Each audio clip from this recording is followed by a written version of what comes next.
Welcome back to TV5 News at 9. It's time now for Education Matters. We're here with Dr. Craig Douglas, of course. And Craig, so good to see you. Good morning.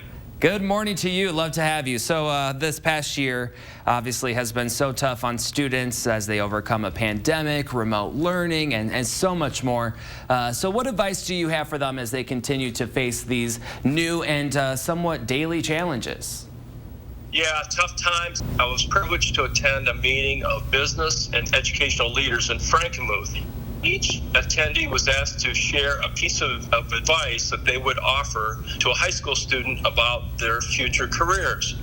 It was a rare opportunity to hear thoughts from people in the field that was shared hypothetically with those coming up through the ranks. The remarks were genuine, personal. They were based upon their own vast experiences.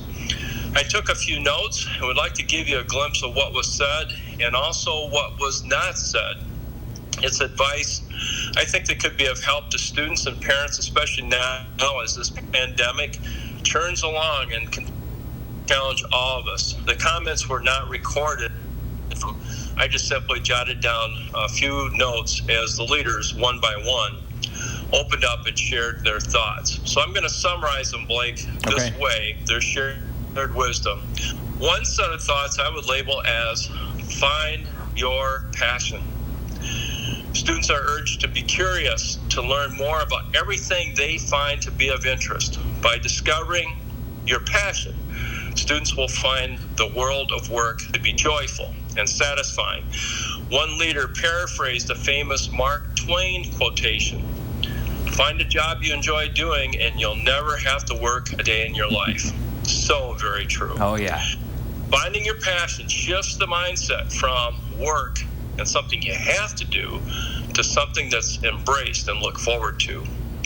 Related to finding your passion is to seek happiness. Discover what makes you happy, one leader shared.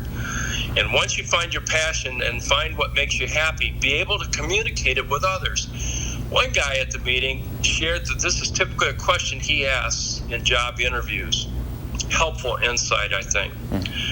Another set of thoughts I would label as be informed. Do your research. Look up everything you can about your career pathways that you're considering.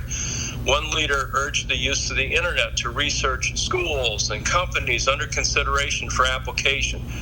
The availability of information cannot be overstated, and students and parents are wise to use the internet to discover what is known out there.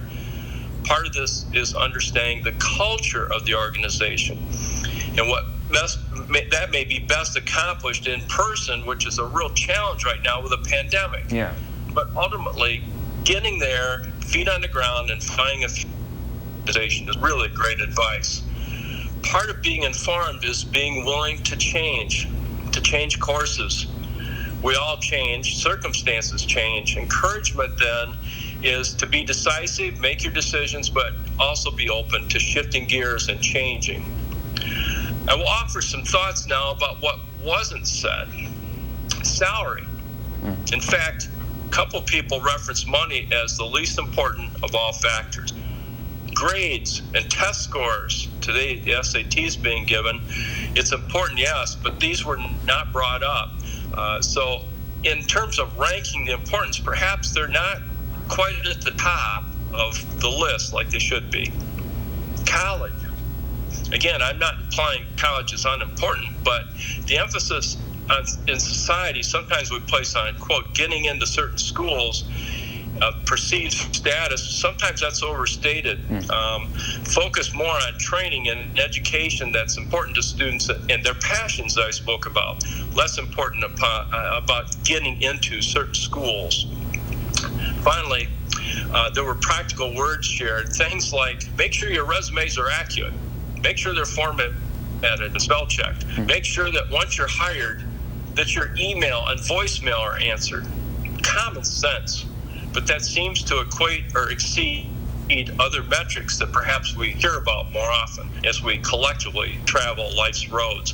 What an opportunity for me personally to hear this advice and how affirming it is to me of how much of what I hold to be true is actually on target. I wish all high school students and their parents well as we continue to travel life's roads. Dr. Douglas, I appreciate the advice. I do want to add to it because you gave some really great pointers, definitely about happiness. I think is probably the most important, especially for me. Putting that first definitely will make everything better in the long run. I agree, Blake. The feeling of fulfillment is really unparalleled, isn't it? Yeah, absolutely. Yeah, nothing beats it. All right, Dr. Douglas. Well, we certainly appreciate you coming on every week and talking with us. And if you would like more information about today's topic, just check out the School Source page on WNEM.com.